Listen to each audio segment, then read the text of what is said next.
let's see. And either way, I can start. Hi, everybody. I'm Doug Brunke. I'm the founder and CEO of Global Chamber. I'm driving to go pick up dinner at Fishing with Dynamite in Manhattan Beach. And you know, Jim, Manhattan Beach really well. And it's a great place. And so I apologize. I won't be on camera. I'm going to shut myself off here so that I can safely navigate the rush hour traffic. Jim has done an amazing job. Jim Huang is an extraordinary leader, period. In addition to that, he is an extraordinary real estate leader. And I really appreciate everything that you do, Jim, and not just your expertise and not just your leadership, but the way you engage with people and support people and inspire people. These are really important things for our community. And so thank you for doing that. Today, we have a special guest, a longtime member of Global Chamber, and I'll let you introduce him. Looking forward to hearing more about his latest perspectives and his leadership and success. I turn it back over to you, Jim. Thank you for your help. And thank you. And yes, Manhattan Beach, that used to be my stomping ground where we used to go to MP Post. And boy, they should have never said it was the singles capital of the world for wealthy singles, right? Not just singles, but wealthy singles to meet. And I remember once that news article came out on TV, everyone started going where we would go to restaurants and we would get in fairly easy. Then there was like a line. I was like, this is terrible. But, Doug, it's beautiful in the in the what is it, South Bay area. So it's beautiful. Yeah. But I would just say, Doug, because of this great community you built with Global Chamber and really understanding and growing it, we always said real estate was such a big component that touches every aspect of the business. And this is how I met Rick, is on our meetings and everything. And I said, you know what? This guy has something. And I remember, not to take away from anyone else, but when I had partners doing deals in Phoenix, and they were saying, oh, talk to this person, I'm like, no. You're talking to the wrong person. You got to talk to Rick Buss. And after they talked to Rick, they didn't even care to talk to anyone else.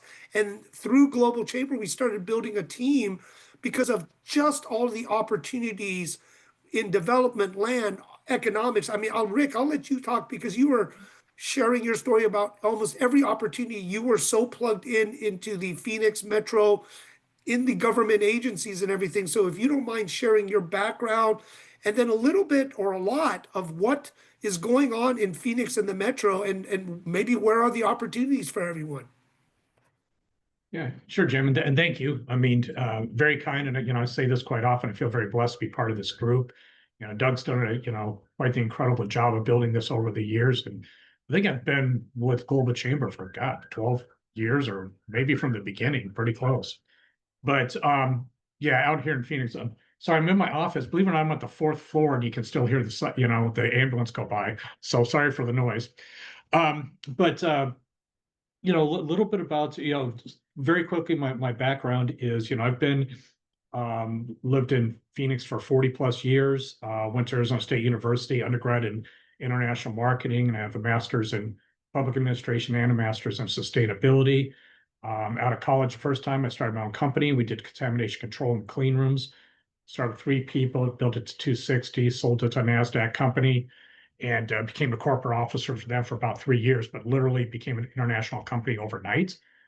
And then I spent about 20 years in city management, with my primary pedigree really being economic development. And in 2 of the larger cities I worked in, I actually started and led the foreign direct investment programs. So I've always had a love for global business. I think it makes all the sense. This can sound like all sense in the world, pardon the pun. But I have a great affinity for cultures and to learn from each other and to be good to one another. So I after 20 years, I retired out of city management, and I work for a private family office now, but I also have my own consulting firm. I'm a broker myself, and so a lot of things cooking right now. So that's brief. Try to do that very quickly, Jim. So And, And I know and you he's want. just giving you the quick cliff notes. There's so much more, but I always say, Rick, everyone should get to know you, especially doing in business in Phoenix and surrounding, and even more so to reach out to you. So hopefully you put your information into, everyone can reach out, and then at the end of your presentation, a little Q&A, then get to know some other people on the call. But uh, Rick, do you mind sharing, what's going on in Phoenix right now, besides kind of the headlines of the TSMC, which I know there's a story behind it with you, and how fast and how big and what's the impact right now in Phoenix with all these tech and probably other businesses coming into the Phoenix metro area? Yeah, so I think that the Taiwan Semiconductor, yeah, it gets all the headlines, and so they are investing about $165 billion right now. They've got their first two fabs up and running. They're going to build four to eight fabs. That's kind of the inside baseball. But and they get all the headlines. But I got to tell you guys, the headline that it should be the headline is all the supply chain businesses that follow a TSMC, because you got TSMC, you also have Intel that's got about $40 billion that they're expanding as well. But in the semiconductor industry, because that's the world that I lived in, that's why I mentioned my company before, about 80% of the jobs and CapEx are in the supply chain. And that becomes very, surprising to a lot of people, because you hear these $165 billion and 10, 20,000 jobs and all stuff, but most of the jobs are in the supply chain.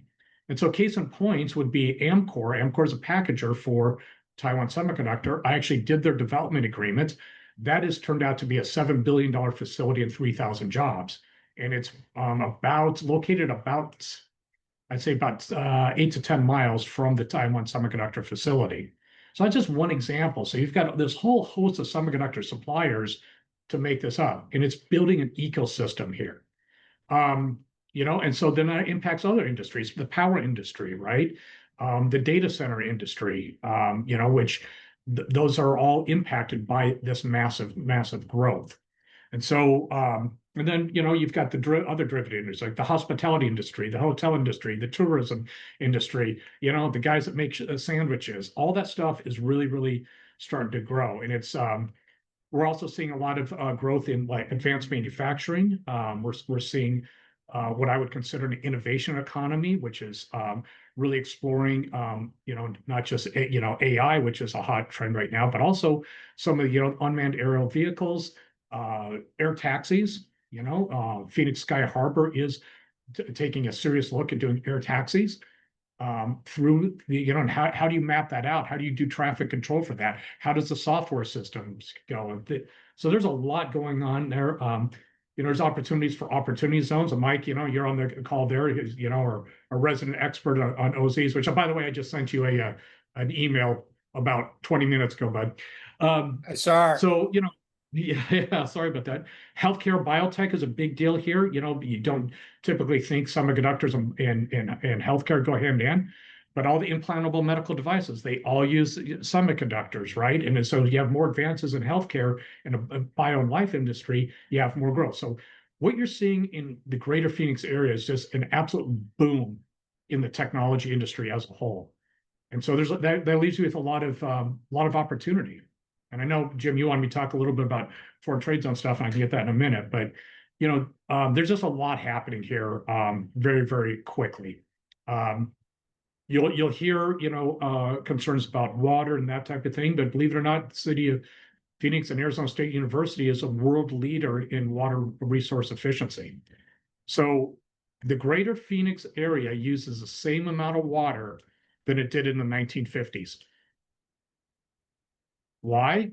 Two reasons. One, we've gotten very, very efficient and wise in how we use water. Secondly, you've had homes and industry that have replaced agriculture. So as agriculture has went away and the farms that went away, which didn't make a whole lot of sense in a desert anyhow, has been replaced with homes and things. So, the population has went from 500,000 to whatever's like 4.5 million. So let's say it's increased by 4 million. We're using the same amount of water or less than we did in the 1950s. So that's, so when we hear these things about, oh, there's water problems, really? We're using the same amount, right? Colorado water, that type of thing. But then there's a whole nother water a system here in Arizona that's called the Salt River watershed, which all those dams and reservoirs are right around anywhere from 80 to 98% full right now. And it's a whole nother source of water. You've got groundwater. So, but then Arizona hasn't stopped there. So they formed a water department to look for new sources of water. And they're talking with their friends in Mexico about building a desalination plant that would be able to come up through the Sea of Cortez and provide clean water for both farms and agriculture in Mexico, California, and Arizona. So a lot of things moving very, very quickly here.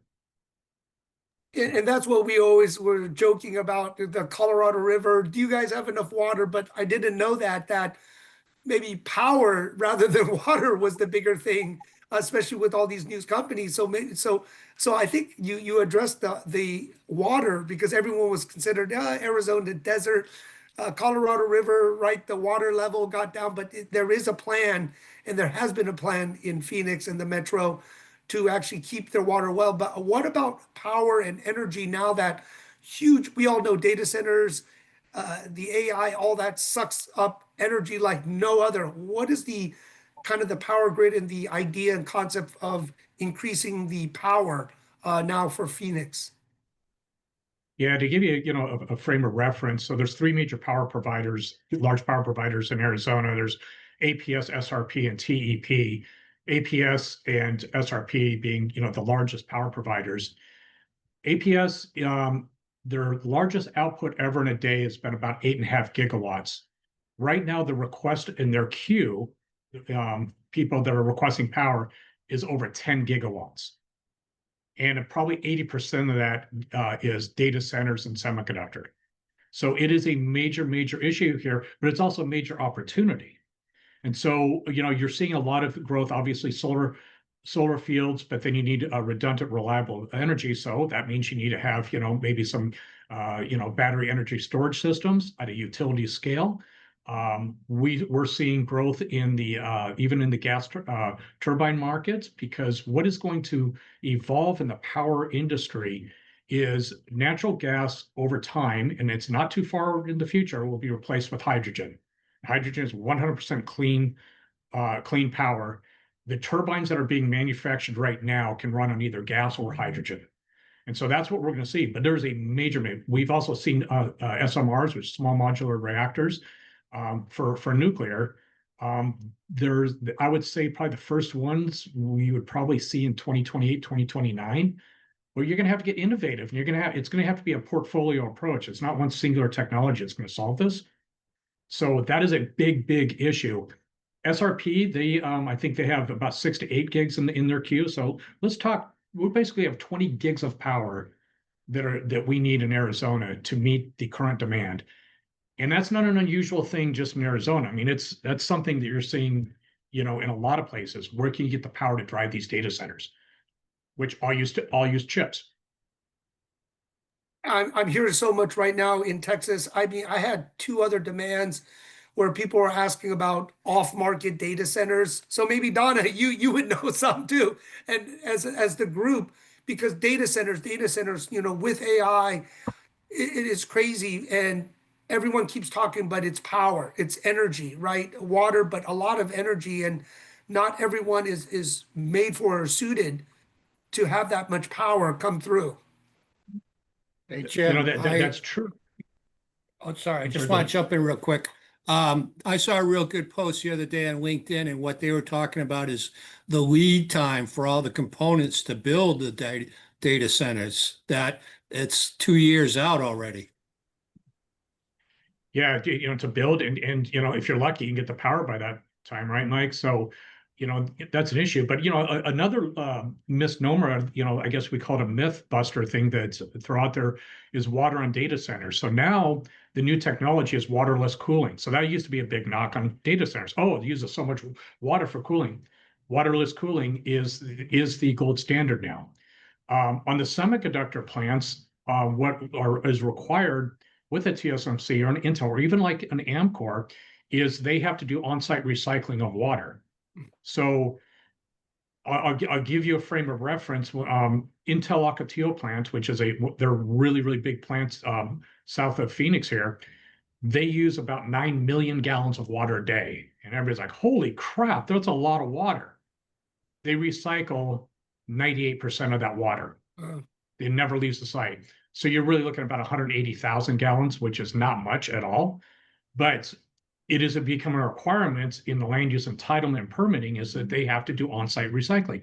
And you're using gray water, you're cleaning it up, and then you're using it in the systems. And the water that's, if you have excess, they direct inject it back into the ground. And it's cleaner than the water that they pulled out, significantly cleaner.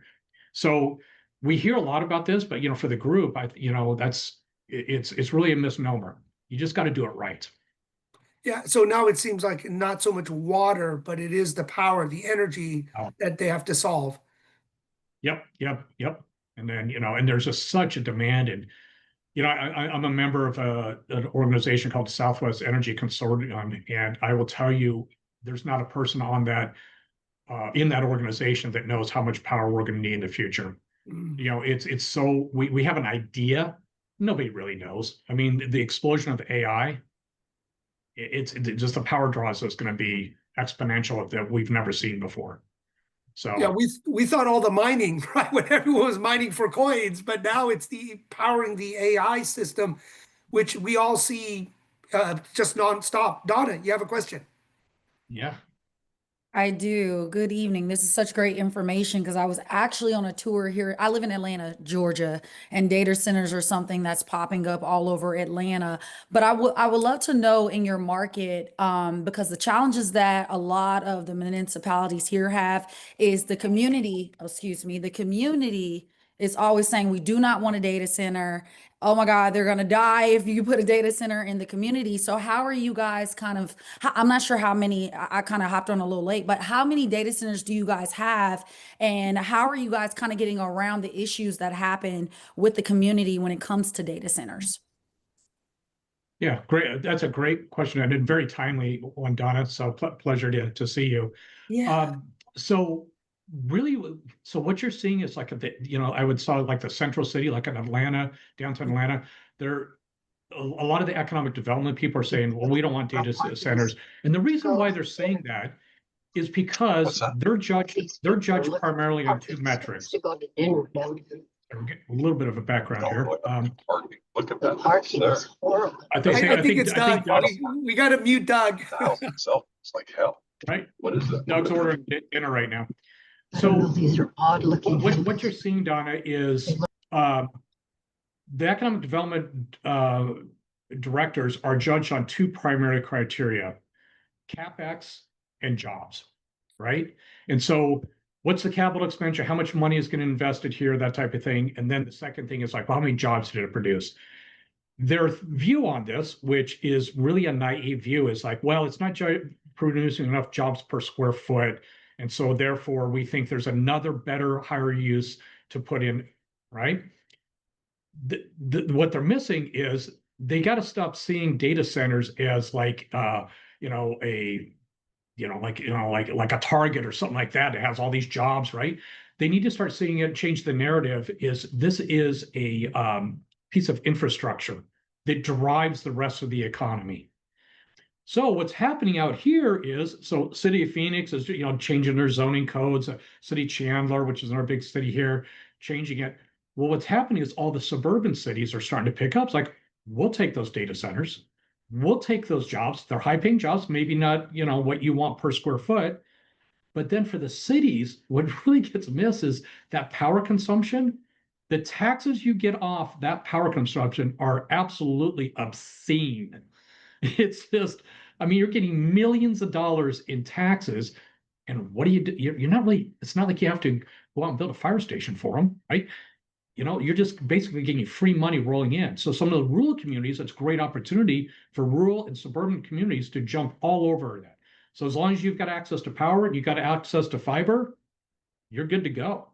But that's my guess, Donna, is that's probably the same thing we're hearing, the same thing you're hearing in Atlanta.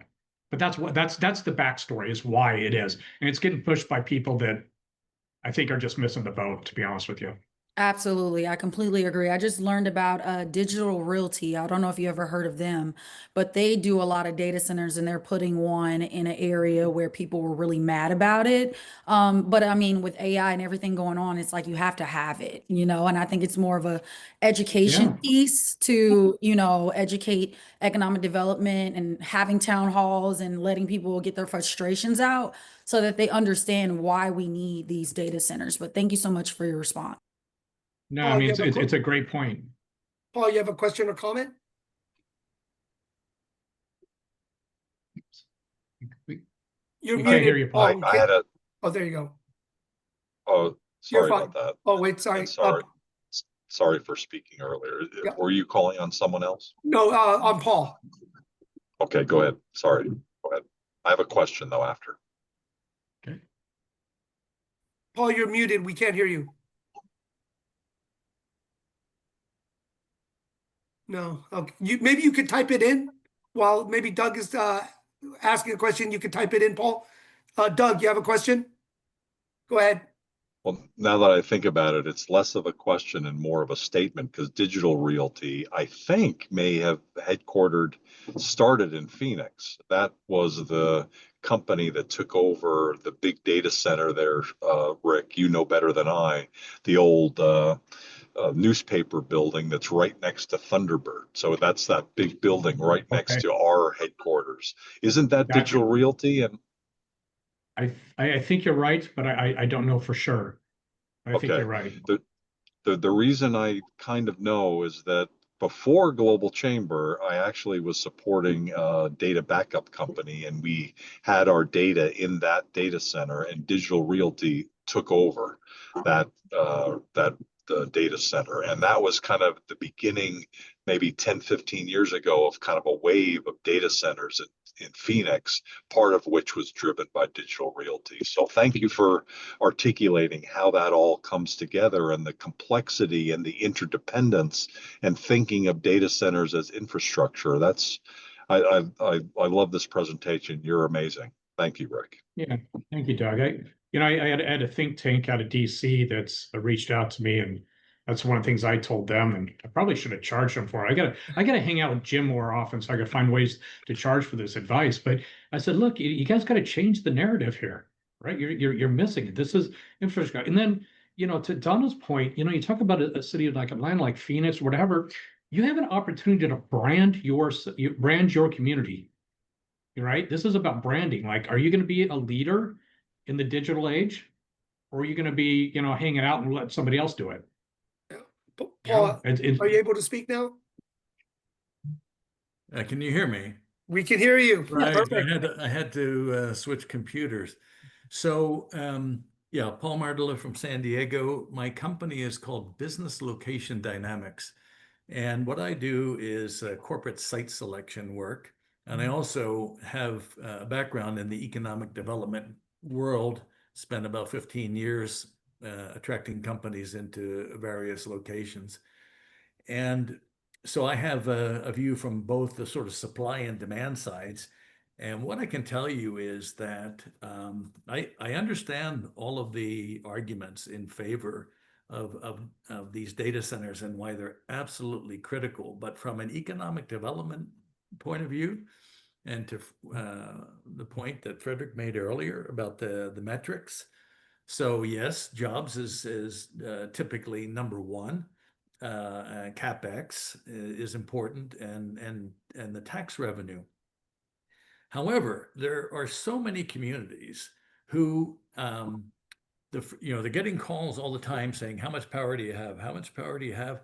And I know a lot of them are saying, we're not interested in a data center because they want to reserve, so to speak, whatever electric generation capacity they have for an investor who would produce higher employment numbers. So as someone who's advising corporations, and as someone who comes from an economic development background as well, that's what I'm seeing. And that's why a lot of places just are not interested. That's just yeah, you're right, Paul, from the government side, right? From the economic development side, that's one of the arguments we hear as well, and not to be crass about it. And I say, okay, so why are those companies not here already? And like, oh, it's like, okay, which ones are you going after that you've got this excess power and you want to cite them? Where are they? You've had decades to do it. So, it's a kind of a little bit of a crass thing, but that's kind of like the point and counterpart discussion that we have. So, and look, data centers aren't for every community, right? They're not, but it presents opportunity for others. So, and they're not going to slow down. I mean, they're going to be everywhere. So, but you're right. I mean, how do you want to allocate those resources? I think that's what you're getting at, Paul. It's a resource allocation issue. Actually, Yeah. this is a really great topic because I'm wondering if it's state to state, city by city. I know when San Francisco was just going very bad, that they were talking about now they don't even want data centers anymore because the AI boom now is filling up the offices. For a while, they didn't know what to do with the office spaces with things coming in. So it's actually a very interesting study that we should go deeper because it's not going away, but where are these data centers being put? And a lot of them are big city adjacent that I'm hearing, right? They don't want them in the urban areas, but kind of adjacent to it because they still need to build them. Yeah, and I think there's a lot of factors go into everything, right? We're a bunch of real estate folks here, but data centers, they want to go where there's not, much, chance for natural disasters, earthquakes, right? San Diego, which my youngest daughter lives in La Jolla.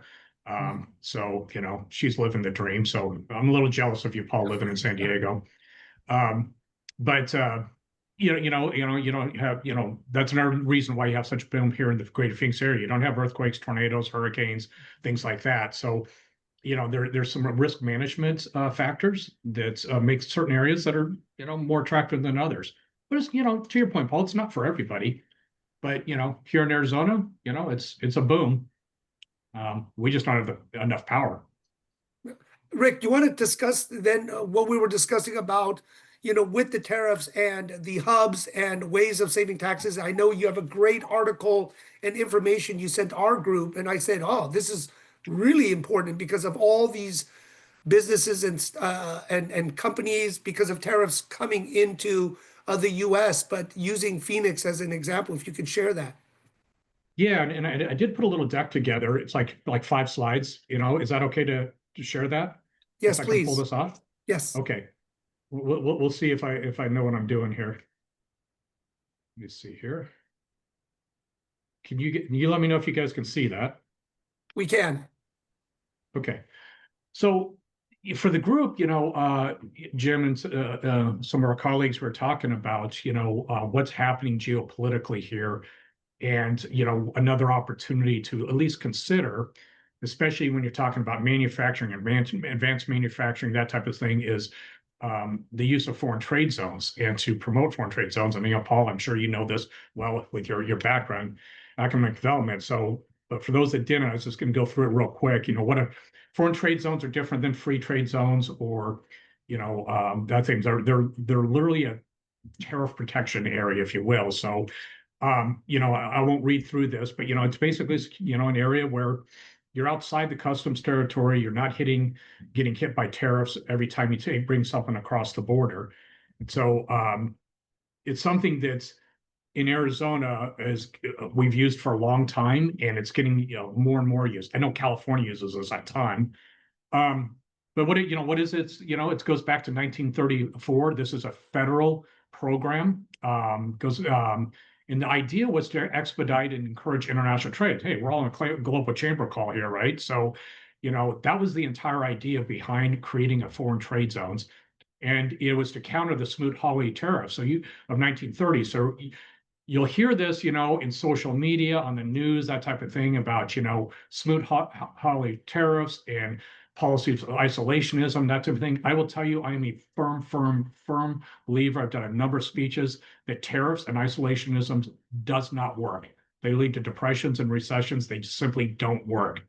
So I served on a foreign trade zone board for a number of years. But really what they do is they create special customs procedures. So, you're not getting, the idea is here is you're not getting dinged with tariffs every time you bring something in and out of the US.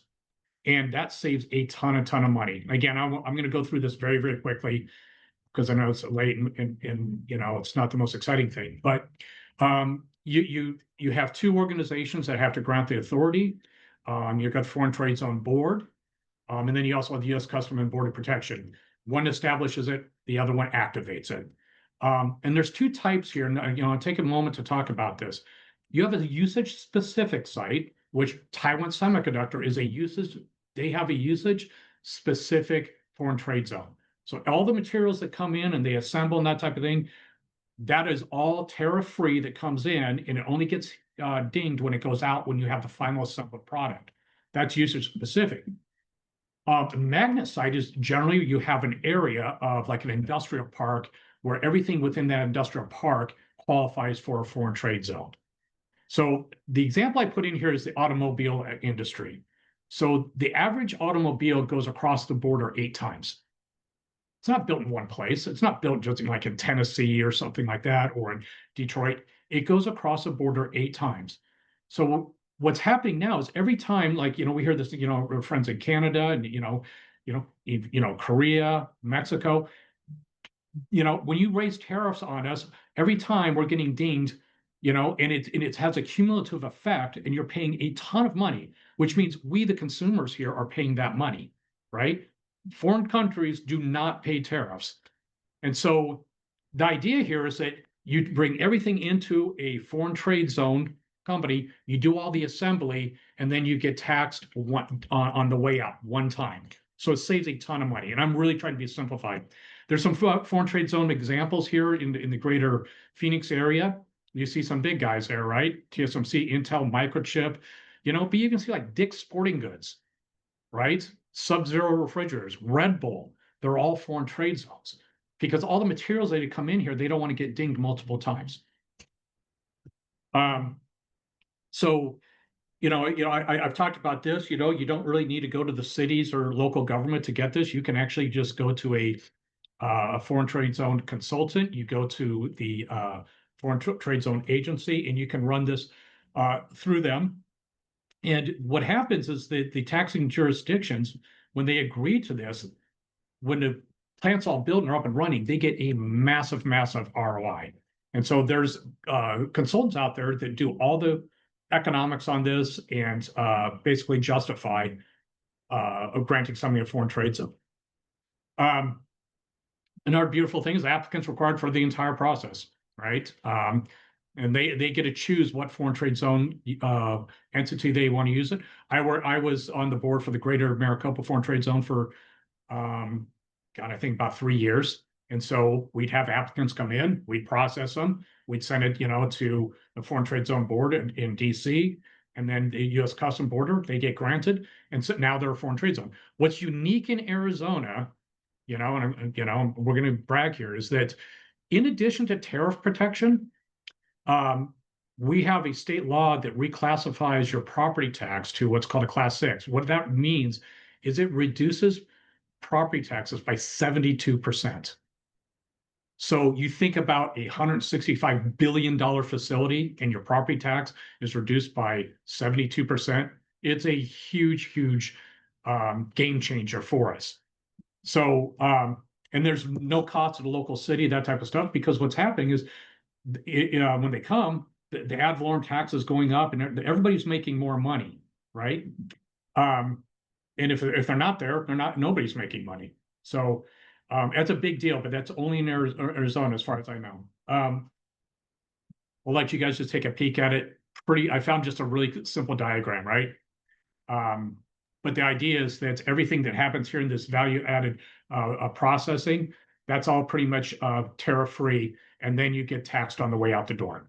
So one thing, Rick, I want to ask, because I know, Paul, I used to do things in El Centro down there. So there was a difference of what is free trade zone and foreign trade zone? Is there interchangeable? I just tried to Google it and take a look, but is there a difference, or is it interchangeable, or there is some maybe nuances between free or foreign trade zones? Go ahead, Paul.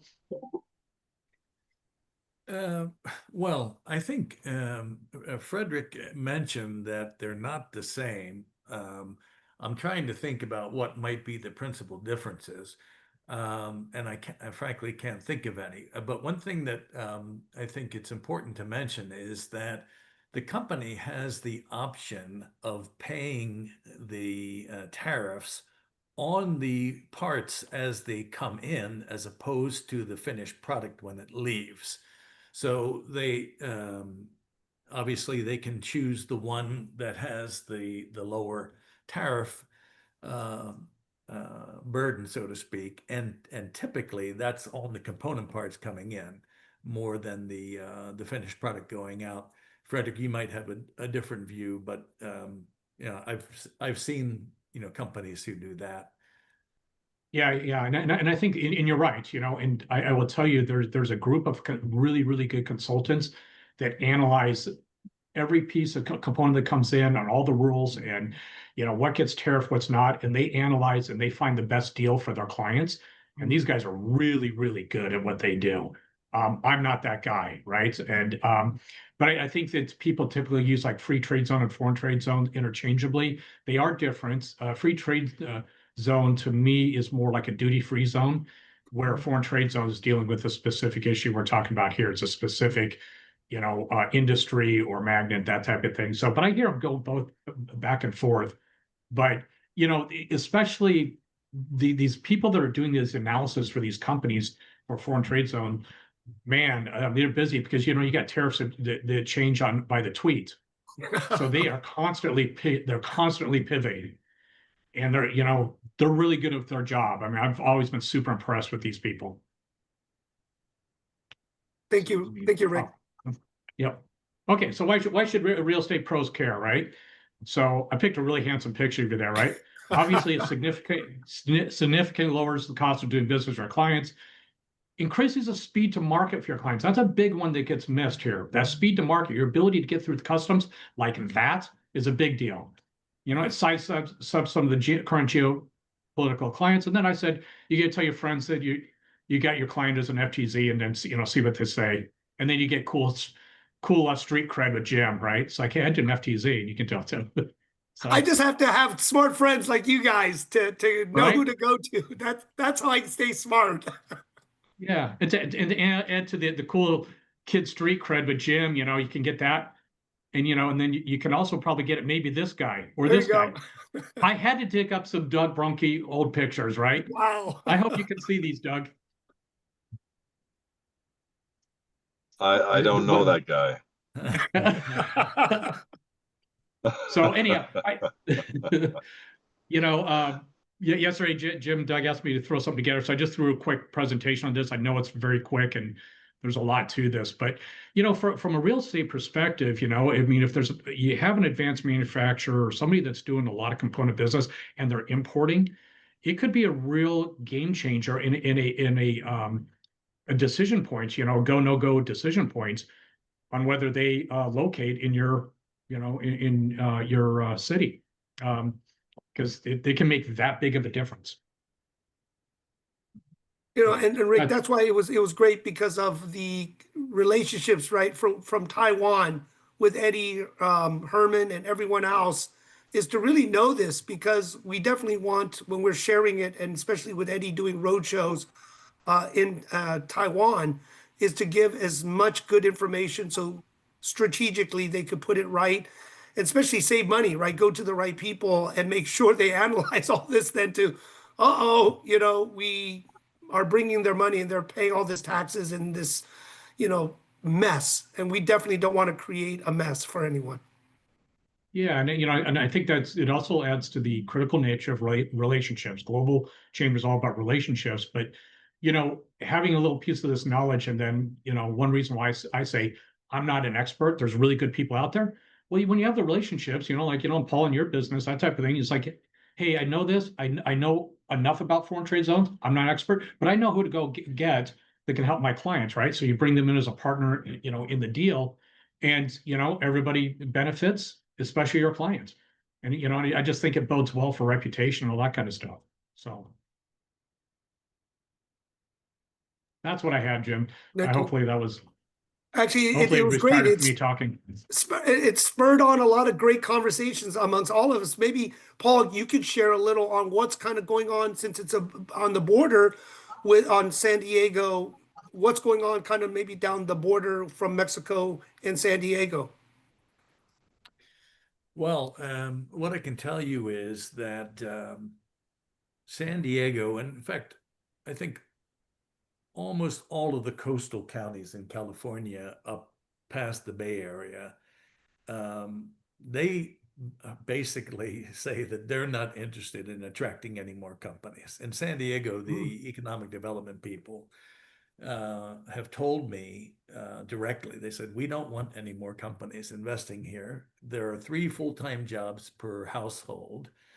And there's the NIMBY factor going on where people say, I don't want another building obscuring my view of a sunset over the Pacific and so on. So TJ and other places like Tecate and Mexicali and so on, they're really benefiting from this. And of course, the reshoring. I mean, that's the thing that has really driven up the price of real estate in northern Mexico. So, that's basically what I'm seeing in terms of the border. It's very counterintuitive to me that an economic development person would say, "No, we don't want any more companies." But most communities around the country are desperate to add new companies and employment. But anyway, You would think, Paul, with all the outflow of our businesses, we want some inflow of new businesses. So I don't know. And we're in a deficit. So I'm not, it's the math is not mathing for me so well. I feel you on that one. Yeah. Right. Donna, what are you seeing from, what you're hearing in Atlanta? So, I have a connection to the World Trade Center here, in Savannah, which kind of talks about the foreign trade zone. I'm actually going to Savannah next week about the foreign trade zone because they kind of have an update every year about like what's going on. But I know like the foreign trade zone in Atlanta didn't have we used to have a World Trade Center like office in Atlanta, and then the licensing, whoever had that license no longer has it. So I don't really know what's going on with the FTZ in Atlanta compared to the one in like Savannah. So yeah, I'll know all that next week of what's going on. Yeah. Well, Donna, I'll find out. My friend runs and bought the licensing agreement in LA. So I'll ask him. And then maybe, Yeah. Donna, you could set it up and get it started again. Maybe so, because I asked the World Trade Center, I'm like, we don't have one in Atlanta. And they're like, we did, but the licensing, whoever had the license, let it go. And now we don't have one in Atlanta. And the only FTZ kind of like zone World Trade Center, situation is in Savannah. So I have no idea. And that was a year ago when I found out about that. And I haven't heard. So my friend, Stephen Chuang in downtown LA, right? Paul, you know Stephen. He's been doing it forever, and I didn't know, but you can buy it and license it. I'm like, oh, it's not that. So Donna, we'll find out, and then please let me know. Maybe this is a project for you and Chris Mayer and everyone else to work on. Right. Yeah. No, it is that small. I can listen to Don all day because she's got that little Southern drawl. It's cool. And it's funny because I'm from LA, but I've been in Atlanta so long. And when you're in the South long enough, you just get country. And people, when I go back to LA, when I'm like, my mom still lives there, they're like, you must be from Atlanta or from the South. You're not from LA because I've been here too long. That's so funny. Michael, Mike, do you want to add anything too? Because you touch a lot of land opportunities. What are you seeing? Well, Rick, that was a great, timely conversation since I just did reach out to you. I have my eyes on this data center space for rural opportunity zones. I think it has the potential to be really big.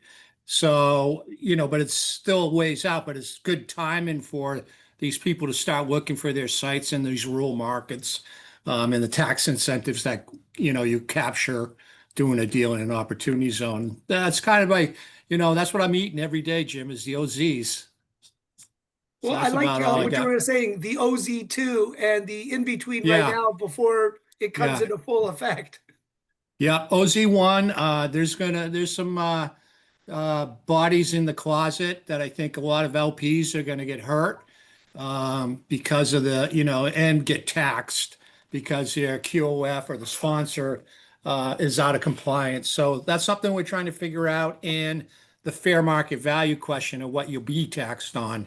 Because a lot of these deals didn't appreciate in value. They're worth less, as we know, than when they started the projects in some cases. So it's an interesting time. I'm continuing to carve out this little lane here, Jim, and own it as best I can. No, this was great. Rick, thank you. And Paul and Donna, thank you. Because this is what makes it fun when everyone starts adding in geographically. We're like, oh, okay, this is going on there. And boy, you know what, Paul, I was going to be on Governor Newsom's Asian task force to bring in more business. I'm like, hey, Governor Newsom, you don't worry. I heard you guys don't need any more business to come into California. Well, it's extraordinary. I think that there have been recent advances in recent years under the governor, but there are about 27 states that have foreign representative offices in Europe, and most of them in Asia as well, and some in Canada and Mexico too. But California under Governor Brown shut all their foreign representative offices, which I think was really foolish. I used to be in the European representative office for the states of Pennsylvania and later New York and New Jersey. So maybe I'm a bit biased, but I think that's a critical role to fill. And there are the GoBiz, which is the state's economic development arm. I think they have about 30, maybe 35 people. For a state of 40 million, and you compare that to Tennessee, where there are 300 people working at the state level in economic development, and Virginia, a state of maybe 10 million, and there are 120 people working there. So California, I think, suffers from the attitude that companies will always want to be here. And to a certain extent, that's true. A lot of companies do want to be in California. But you see the companies migrating out, and I don't think that there's enough effort at sort of the business retention stuff, because that's not nearly as sexy as bringing in a new company and cutting a ribbon. And pretty soon, I mean, California needs to backfill for all of the labor-intensive, especially jobs or projects that are leaving California for greener pastures. Georgia among them, Texas also, Arizona too. Yeah. And Paul, I heard my friend Anthony Rendon, or before Speaker Rendon, is going to run again. So I'll let him know we need to create this again if he wins. Right. Yeah. Doug, I know you're grabbing dinner. I think because I'm always used to closing out early before the other one. But do you want to say any final words or maybe last questions or anything that you're seeing or hearing? Jim, thank you. And Rick, thank you. This conversation reaffirms what I strongly believe, have always sensed, and now I have a stronger belief that Global Chamber and the people in Global Chamber are unique, not only because we can identify opportunities, but we have more than one city behind us. We have more than one function behind us.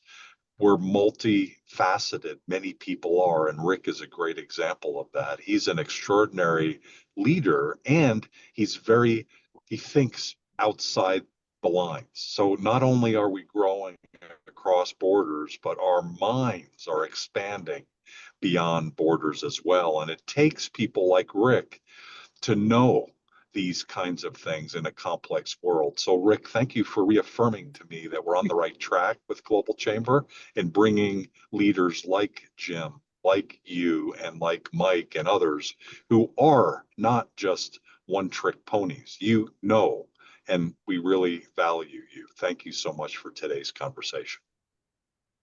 Thank you. Thank Very you, Doug. kind. Very kind. And Rick, thank you. Paul, thank you. Donna, Mike, I think all of us working together like this is what makes Global Chamber so special. And I'd love, Doug, as we keep growing, and that's why I said one of the powers is all the economic developers that's part of Global Chambers, to get them to speak and share, really what Rick and Paul both shared with us, because I got some good data, some good information, and starting to connect the dots. So Doug, hopefully we can go through using Globi and everything else to find, all the economic developers, have a database, learn here, and reach out, because I know that's one of our big strengths is so many economic developers are part of the Global Chamber. Absolutely.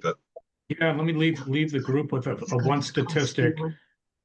When somebody starts to argue about isolationism, and all that nonsense, remind them that 95% of the world's population lives outside the United States, and it represents over 82% of the world's purchasing power. And then you can drop your mic and walk away, right? Because if you're going to grow, you've got to be in international trade. Yes. You got it, man. That's a great way. The mic is dropped, Rick. So it's a good way. So everyone, have a great night and have a great dinner. But thank you so much for this opportunity, Global Chamber. Doug and Rick, thank you again. And thank you everyone for that really awesome conversation that we had today. Thank you, guys. Thank you. Have a good night. Thanks, Rick. Appreciate you. Thanks, everybody. Okay. Thanks, Jim.